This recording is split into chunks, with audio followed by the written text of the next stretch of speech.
had arrived at the house of one of my dearest friends in the early afternoon. He was trying acid for the first time, along with several of his roommates and close friends, who all had varying levels of experience with psychedelics. They had all dosed about 2 hours before I got there, so I decided to give myself an experience I could dive right into, where I could be at my peak synchronized with them. I opted for a 2C compound, dosed intranasally. D+0. I snorted a big pile of chalky powder. As expected, it was instantly extremely unpleasant. Searing pain fired its way up my nose like a blowtorch, blistering everything it touched and crackling into my nerves. I coughed and sputtered as it stung my sinuses like being whipped with nettles, the jolts of pain fearsome and uncompromising. My eyes winced shut and tears ran uncontrollably from them. I couldn't talk, all I could do was cringe and shudder. The sheer volume of powder made this substantially more unpleasant than my experience with snorting other 2C compounds. D+5 minutes. The drip begins to run down my throat, burning the whole way down. I shudder as it runs its course, horrid bitter chills that rattle my spine. I am shaking as the experience begins to take grip with its wrenching polychrome fingers. They tear into me, eviscerate my mind and body, a swift and messy medieval surgery to insert a sizzling psychedelic experience into my nervous system as quickly as possible. Nervous energy shoots into my extremities a bit too quickly for comfort, definitely none of the gentle gradual immersion of dosing orally. D+10 minutes.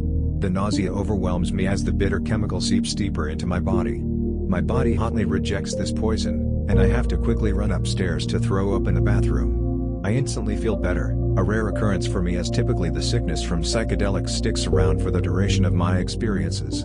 I start to pick up on visuals as I purge my sickness, lights and flashes of color at the edges of my vision, pulsing and creeping inwards with each nervous throb of my heart. I return downstairs, feeling invigorated and replenished, though there is still a measure of physical pain and discomfort in my nose, my abdomen, and my muscles.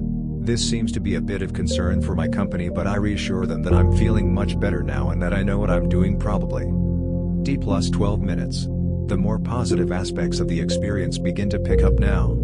Tossed into the pool with the swirling discomfort is a rushing euphoria as the world begins to seethe with light and saturation around me.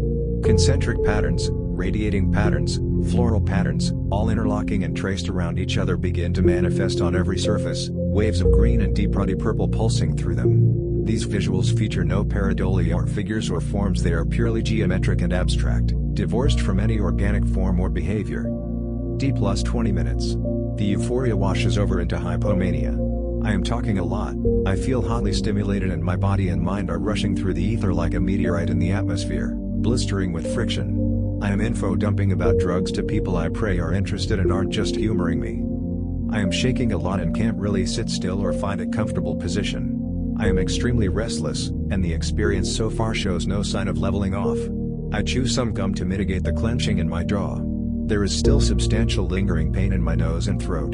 The visuals begin to conform to straight lines, and intersections in my vision pulsing and propagating from those points like an antenna emitting waves of electromagnetic radiation. They adhere to the corners of my field of view, sending out ripples across the center, and propagate from the junctions of hallucinated lines and structures like some great subconscious architecture mechanically and mathematically generating itself on every blank surface.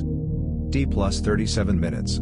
The patterns are blooming and blossoming on everything in a more freeform manner now, reminiscent of life forms like scallop shells and palmetto fronds alongside great concentric diamonds, striped with rainbows and dark bands pulsing with prismatic auras. Though they resemble the organic, they are entirely artificial in their feeling, mechanical, impersonal, dead and unreal. They are still entirely strikingly beautiful and rippling with an entirely different kind of energy than that contained by the living. It is a primal, universal, esoteric and cosmic energy, one that exists and propagates on the virtue of its own mathematical physical properties. The overall energy in the room takes on a variegated landscape as everyone's individual experiences manifest deeper, ranging from the whimsy of exploration and novelty, to returning to a jovial and familiar comfort, to anxious detachment and incoherence and the panic of thought loops. My personal experience is rushing, fiery, electric. I try to take notes but end up feeling no desire but to scribble incoherently in my notebook, to at least vent some of this spent-up energy. I smoke a bit of weed to alleviate some of the physical effects and round the experience off a bit. D+50 minutes. A whole host of new people enters the room, drastically shifting the dynamic. Frankly, I don't know any of them too well and none of them are on psychedelics, so I retreat to a couch out of the way so I can just draw pictures and quietly observe. Everyone else in the house greets them warmly, and the space is soon whirring with the sharing of affections and pleasantries at one another's company. What was a patchwork of introspective shared experience has now broadened into wider interactions, and though it is nice to witness, it is disorienting, and I am content to exist in my niche hiding among the crevasses of all the activity. The arrival of some of these people seems to bring a measure of great relief to the person having a challenging and anxious experience, a relief for those who are concerned about them. I try to explore my own experience, noting that there aren't too many closed-eye visuals and that they seem to fueled by the fire of my sensory experience. I smoke some more weed and that certainly kicks up the open-eyed visuals. D+1 hour. Still peaking the same, nothing new to note. The visuals predominantly take the form of palmettos conforming to a straight and exact framework of diamond shapes and to the literal boundaries of my vision. The room is fairly dark as the sun begins sinking, allowing for a detailed interplay of these forms in the dimness, allowing them to take on swirling and vibrant colors. Almost no auditory effects to note except a slight flanging and reverberation of sound, making everything sound ever so slightly deeper, not deeper in pitch but more voluminous. D+1 hour and 20 minutes. I note that there is still a residual burn in my face, but it is a mere annoyance and is entirely tolerable. Such is the price of being plunged into such an experience so quickly. Concentric ores adorn everything, everything is flashing and pulsing with light. I am content where this experience has leveled off. A lot of the initial stimulation and mania and rushing euphoria has softened and the trip has turned down to a pleasant smolder and sizzle. D+2 hours and 28 minutes. Several people embark on a sort of psychedelic second wind, reducing themselves. Another person takes an initial dose at this time. The energy in the room has settled down to people interacting more intimately one-on-one, falling into their respective social niches and rapports. I smoke a great deal more cannabis to stir the dust on my experience and kick it back up, so I too can taste some psychedelic rejuvenation. Things already feel on the downturn for me. Smoking more definitely achieves the goal of kicking up the experience, breathing a new life and vividness into the experience, tangible fresh pulses through the visuals and headspace. D+3 hours and 20 minutes. The physical stimulation has mostly given way to a burned exhaustion now, not the sort of exhaustion from long tiring exertion and endurance, but a hotter and more acute exhaustion of nerves and muscles frazzled from so much energy firing through them. I spoke with the person who was having the difficult experience and they had mostly recovered. It was nice to help them navigate and articulate their experience in fresh retrospect, to feel competent and helpful in the development of someone else's psychedelic repertoire. It was ultimately a valuable and useful experience despite the distinct terror and confusion, as it often is, and no lasting negative consequences were immediately observed as being incurred. D+4 hours and 30 minutes. Things wind down more and I smoke more to try and wring more color and energy out of the experience.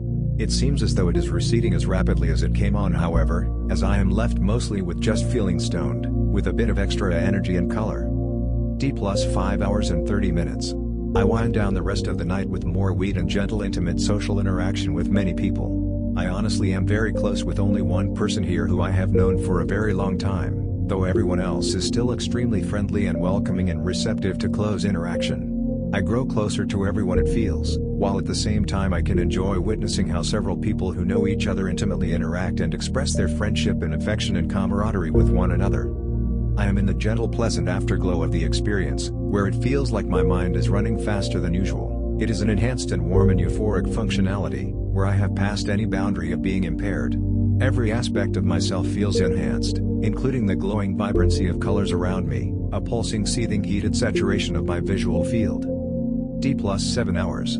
People are at all sorts of different levels of experience and the energy in the room is diverse, swirling with activity and a patchwork of different perceptions from people in a variety of headspaces. I personally am mostly back to baseline, my trip replaced for the most part with simply being stoned. D+9 hours. I set out for home. The subway ride is fated and exhilarating, though the visuals have mostly passed by this point. Riding the subway late at night while visuals play off of every surface has always been a favorite experience of mine, though it seems things have subsided by now. I get home and fall asleep without issue after about 4 hours of goofing off. Conclusion. 2C-C dosed intranasally has a similar effect profile to other intranasally dosed 2C compounds, namely greater potency, faster come-up, shorter duration, and extreme pain upon dosing. 2C-C however was particularly unpleasant to consume. It had roughly the same degree of pain as 2CB, but it was markedly more unpleasant due to the greater quantity of powder being consumed. The pain also lingered a great deal longer than it did with other 2C compounds. The nature of the experience itself resembled other explorations with 2C-C. It was marked with a certain latent energy, like heat rising off of hot asphalt. It rippled with fire and electricity like a transformer explosion, and was adorned with bright pulsing and flashing visuals, architectural and structural and artificial, with a focus on radial and concentric forms conforming to straight, careful frameworks. The headspace was euphoric, with a manic stimulant rush, probably owing to the intensity of the route of administration.